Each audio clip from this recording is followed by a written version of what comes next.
All right. Well, hello, everyone, all you clutter warriors. I'm delighted to be back with you. And I am so delighted for some of you who don't know Chef AJ, to introduce you to Chef AJ. And some of you might have found me through Chef AJ. So, I mean, it's just today's going to be a love fest. And we're going to talk about decluttering. We're going to talk about Chef AJ has a story to share with all of us about her recent relocation. And I'm sure lots of other stuff. So welcome to the show, Chef.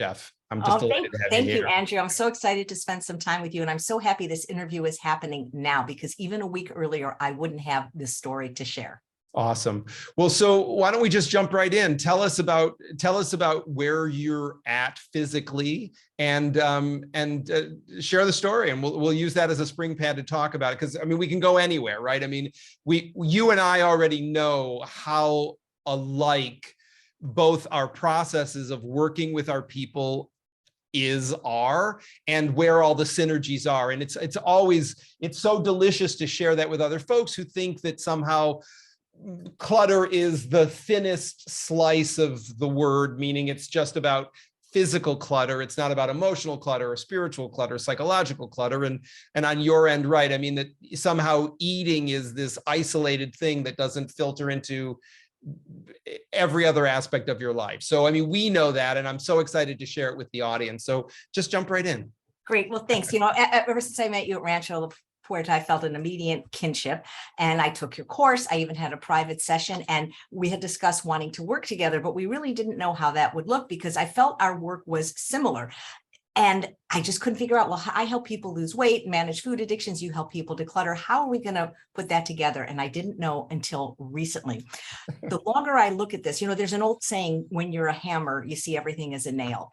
And I almost think that clutter is an addiction for some people, the way food is. And this is how I came to that conclusion.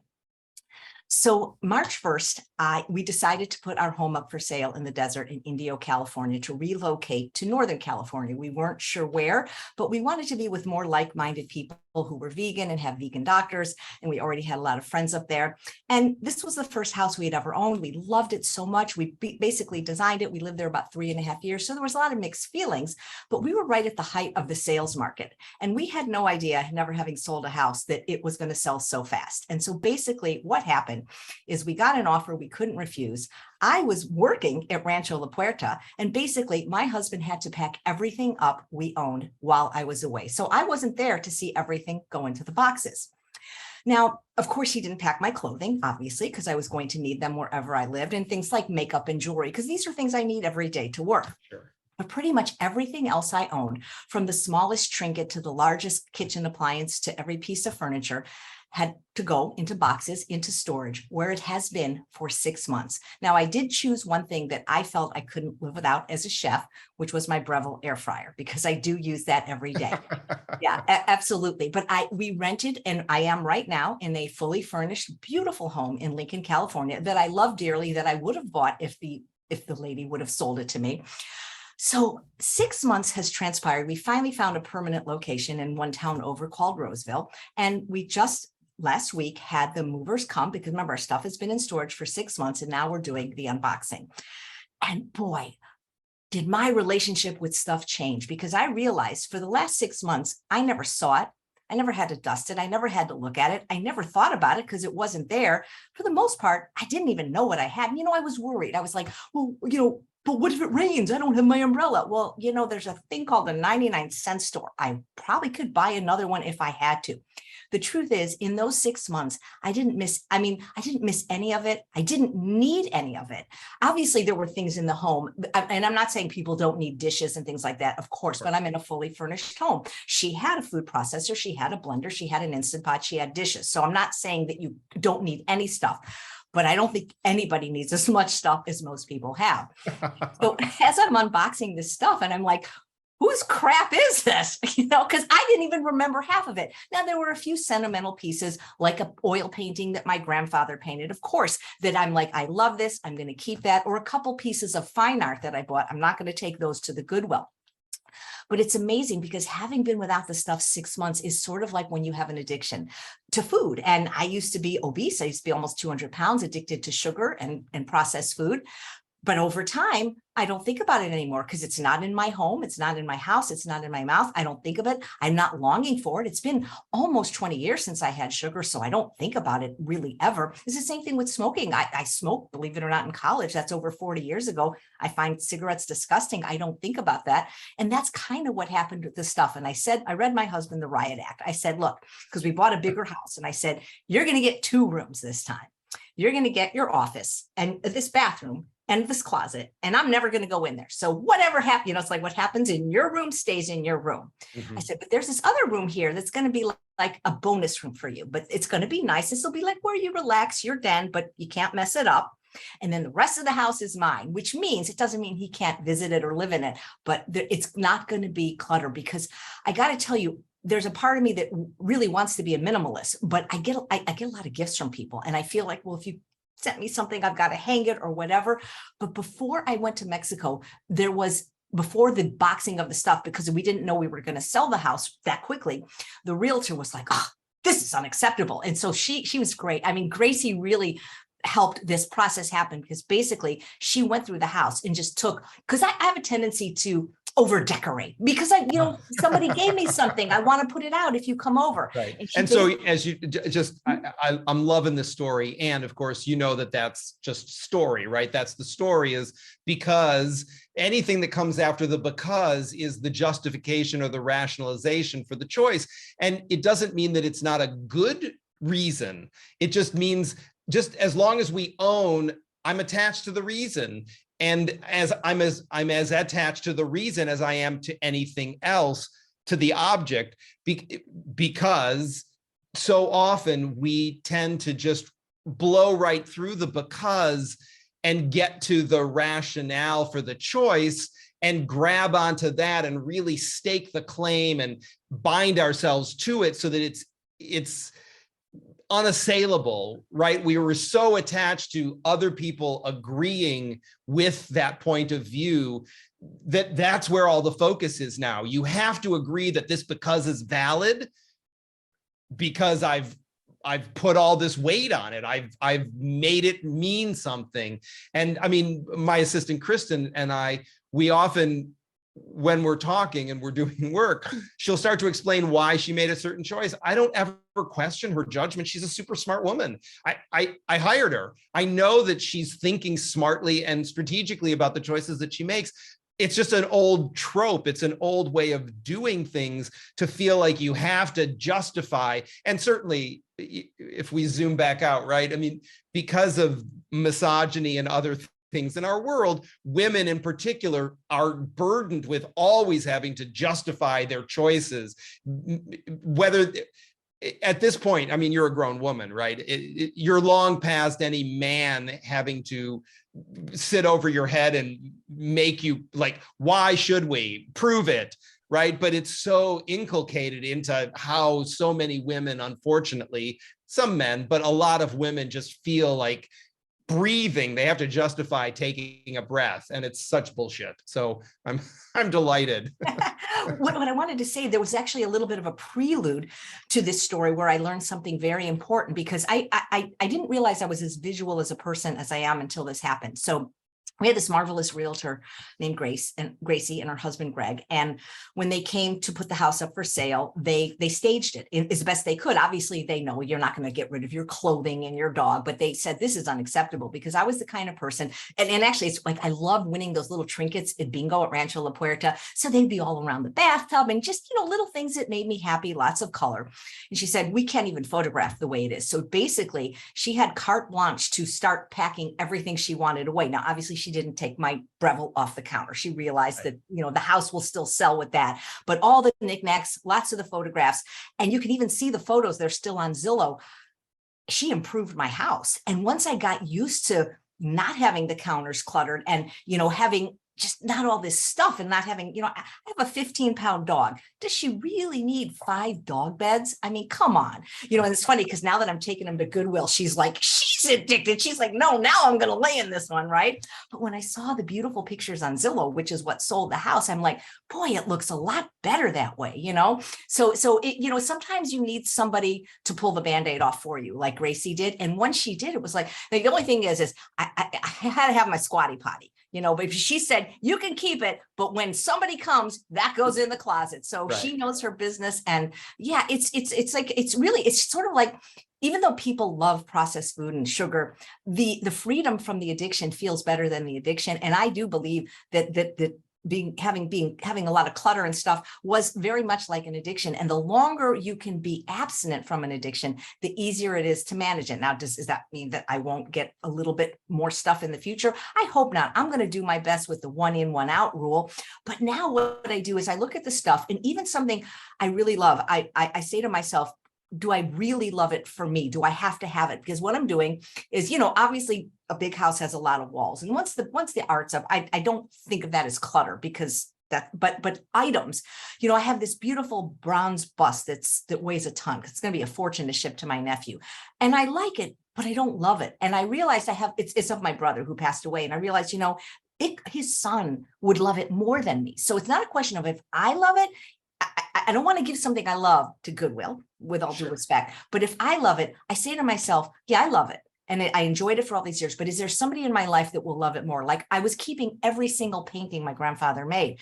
And it's not that his art isn't great, but it doesn't fit this house. And so, of course, I'm not going to take my grandfather's art to Goodwill, but I'm going to take a picture to every family member or a friend and see if there's somebody that will love it.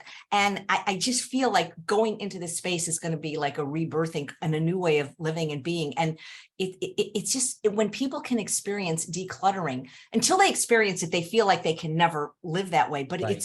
it gives you the freedom. It gives you, Dr. Doug Lisle, who I hope you'll have on the show. He is amazing. He's my favorite psychologist in the world. He talks about how even when people are losing weight, if they don't make their bed, they're not going to be able to stick to the diet, because there's something about when something is undone, when your desk is messy, you can't do what you're supposed to do in life.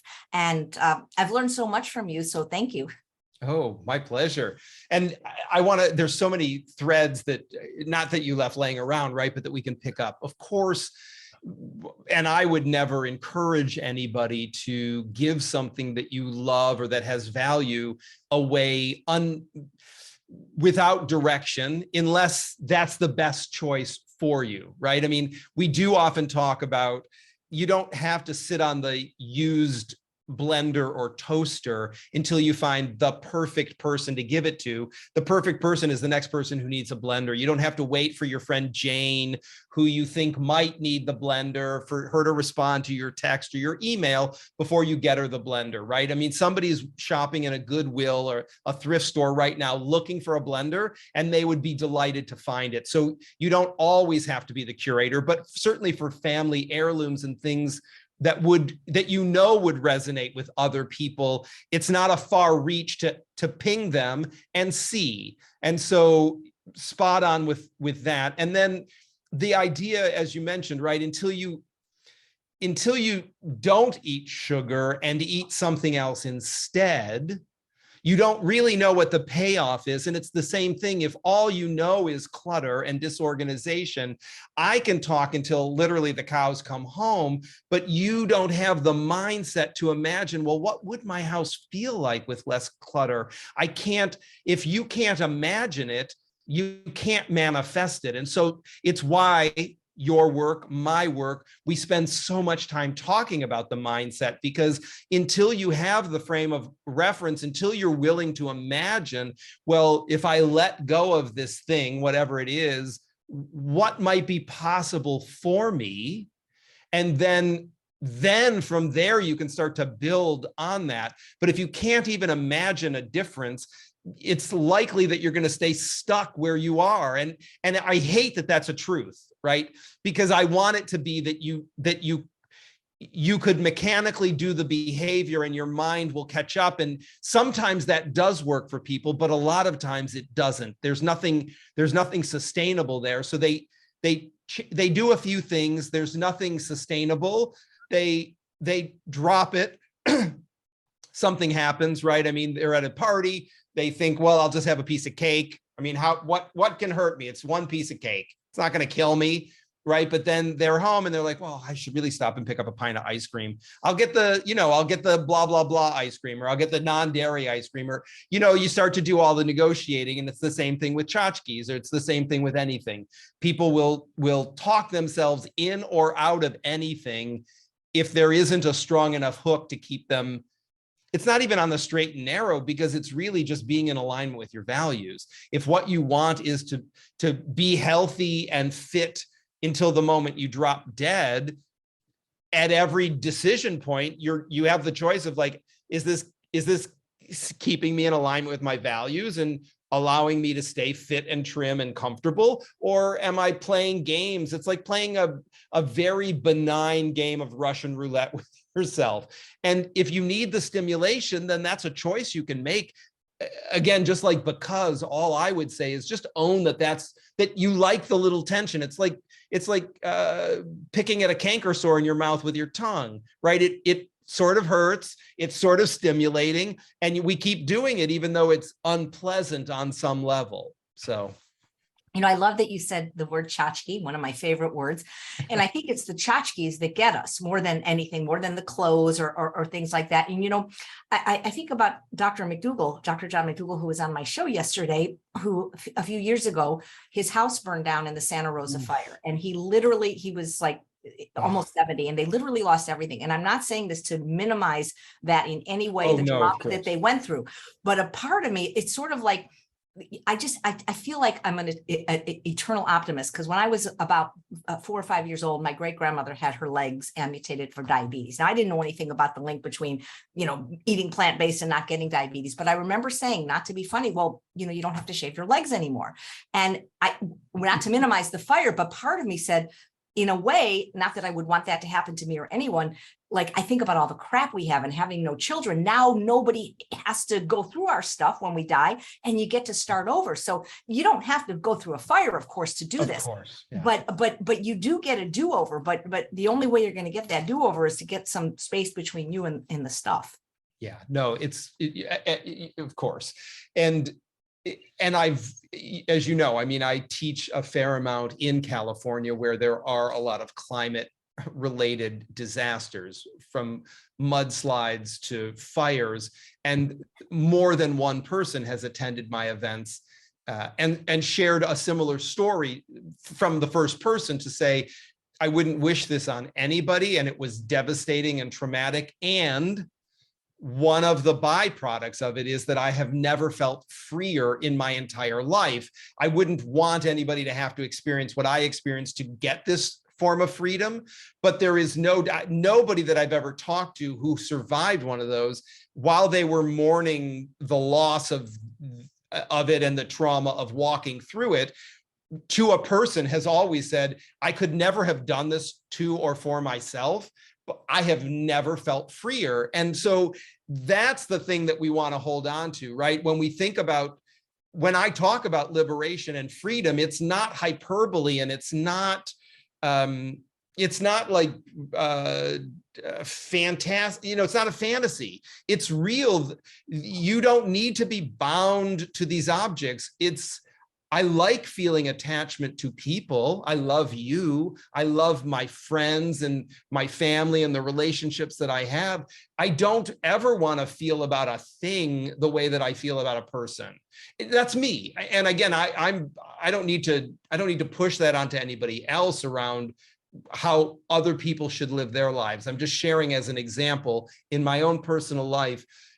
I would be concerned if I had the same degree of affection and dependence on things that I do on people. I could be almost naked in the world and be fine as long as my relationships were still intact, right? As long as I didn't feel isolated and alone from humanity, I could find a way to survive anything. But conversely, I wouldn't want to live in a mansion surrounded by beautiful things and be solely alone forever. That would be a tragedy from which I couldn't recover. I totally forgot that I actually one time in my life did lose everything I owned, because my apartment building was red tagged during the '94 Northridge earthquake. Now, I didn't have the degree of stuff back then, because I was, struggling, but everything, all my teeth, everything. So I did kind of have to start over there, but I was really happy because, I had earthquake insurance and I'm like, hey, I get to have new stuff. So I think the problem isn't the stuff, it's the people's attachment to the stuff. Correct. Yeah. Yeah. Wow. What a what a lot of ground to cover. So I want to bring this back to just some practical takeaways for folks, right? So wherever you're at on that spectrum of stuff, whether you have survived a catastrophic experience where you are on the other side of having stuff, if you're surrounded by so many things that you can't possibly imagine, what, in your experience, AJ, having just gone through this, like what are 1, 2, or 3 easy things, possibly tied to tchotchkes, that people could do to move themselves forward? What would you, based on your own experience, where would you point people so that they could start?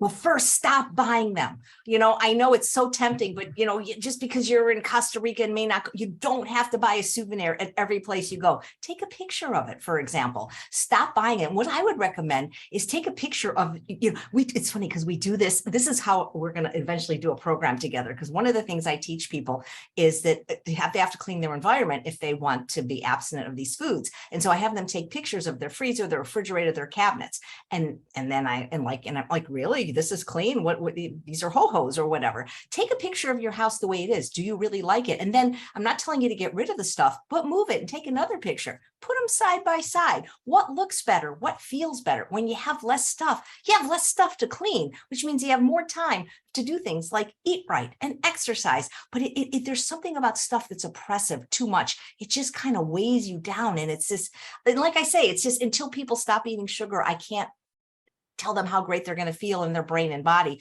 And until they've lived a decluttered life for a few days or a few weeks, they're not going to know it's going to feel better. And oh man. And the thing is I've been through so many family members that have passed away. Nobody wants your shit, guys. I know you think they do, but if they want your shit, just give it to them now while you're alive to see them enjoy it.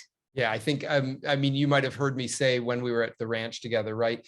A friend and a client, Ginny Freeman, her mom, Ruth Bruzzard, I think is Ruth's last name, used to always say, do your giving while you're living so you're knowing where it's going. And I love that saying because it's so true, right? It's not Christmas when you die or Hanukkah or Kwanzaa or anything, right? People are grieving your loss. They are not also, if they're sociopathic, if the only thing that they're celebrating when you're gone is now I finally get the china or now I finally get the silver, finally they're gone and I get the stuff. If that's going on, then they've got some serious mental or emotional challenges that go far beyond the clutter. And if they're not, then they're in deep grief about your absence. They are not, the last thing they want to think about is we've got 30 days to get all this stuff out of the house so we can sell the house. And why did mom or dad keep all this stuff? What were they thinking? They are never going to be able to answer that question mark of why was this so significant to so-and-so? And should it now become significant to me? Because clearly they kept it for a reason, even though the reason was never articulated. We come back to the because, right? If you didn't share the because with them, now they're just left with a bunch of stuff. They're trying to figure out the story and they don't know what to do. So it would be much better to be proactive before you leave than for it to be a surprise that, and since none of us know when we're going to leave, it would certainly be better for things to be tidier now rather than later. I live in right now where I'm renting, it's a 55 and over community. And every day, unfortunately, there's somebody that passes away and there's an estate sale. And the reason there's an estate sale is because none of their kids or grandkids wanted any of the stuff to begin with. Otherwise, they wouldn't be selling it, right? Exactly. And I think it's important to come from a place of prosperity rather than a place of lack, because I think people are so afraid, what if I need it again? Well, obviously, you're not going to take your Mac computer that you bought last week and give it away. I'm not talking about that. But the things like an umbrella, or that you rarely use. I think if it's a certain amount of money, reasonable amount of money, you can be pretty safe that if you need it again, you'll be able to afford it. Right. And there's no point in holding on to, things also decay. So if you're saving it for just in case, right, like the old toasters in the garage, when the new toaster breaks that you replaced the old toaster with, how likely are you going to go back to get a toaster that didn't really work in the first place, which is the reason you retired it anyway? So it's also that mindset of the going backwards feels like it's a safety net or an escape route. But the reality is every day we do move forward. So you're not going to get the old Motorola flip phone out of the drawer. If your new iPhone or your Android breaks, you're not going to go back to a flip phone that you can't text on, because you now have a new way of interacting with technology. And it's not like you're better than using a flip phone, but it won't do what you need it to do. And if it's providing a service or a function in your life, you're going to want to replace it with something equal or greater than, not lesser than, as a stopgap measure, of course. And again, we're not talking about survival. We're not talking about food, clothing, and shelter. We're talking about all of the things that, certainly in a developed world, these things make our lives more comfortable, convenient, or beautiful, but none of them are necessarily essential. So remembering that as well from a mindset point of view, that if food, clothing, and shelter are taken care of, everything beyond that really is gravy. And so, what kind of gravy do you want to be swimming in? Right, exactly. I love it. There's so much parallels. People need more love, less stuff. Exactly.